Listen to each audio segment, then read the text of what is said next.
এই চিকেনের রেসিপিটা মনে হয় সবথেকে সহজ আর সুন্দর রেসিপি। কারণ এই গরমের দিনে এইরকম একটা চিকেনের রেসিপি কিন্তু খুব সহজে আর খুব অল্প সময়ে আর কম খাটনিতে বানিয়ে নেওয়া যায়। কিছুই না, আগের দিন রাত্রিবেলা অথবা দিন মানে যেদিনকার বানাবেন সেদিনকার যদি রাত্রে বানান তো সকালবেলা মোটামুটি 6 থেকে 7 ঘন্টা আগে চিকেনটাকে একটু টক দই, একটুখানি আদা রসুন কাঁচা লঙ্কা একসাথে বেটে নিয়েছি।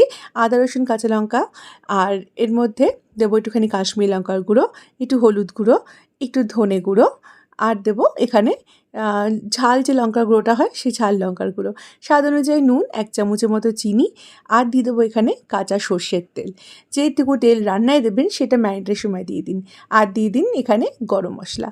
ব্যাস, আর কিছু লাগবে না। না লাগবে পেঁয়াজ বাটা, না লাগবে অন্য কোনো উপকরণ। এবার এটাকে ভালো করে হাত দিয়ে মেখে নিন। এবার এটাকে ভালো করে মেখে চেকে ফ্রিজে ঢুকিয়ে রাখুন। একদম মিনিমাম 5 ঘন্টা তো রাখবেন, আর ম্যাক্সিমাম 6 ঘন্টা। 6 থেকে 7 ঘন্টা, 7 ঘন্টা হলেও ক্ষতি নেই।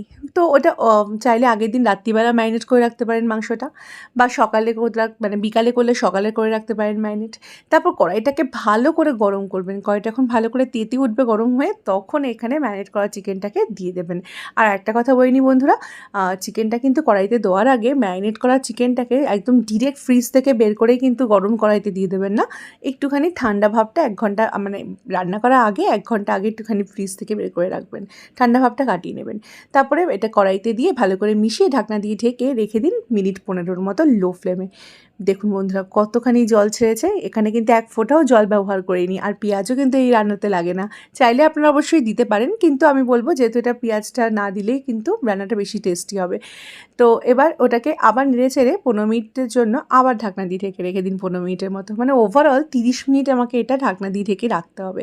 তারপরে একটু এলাচ, 2-3টে এলাচকে থেঁতো করে এর মধ্যে গুঁড়ো করে দিয়ে দিন, ব্যাস। তারপরে একটুখানি ঝোলটাকে টানিয়ে নিয়ে গরম গরম পরিবেশন করুন।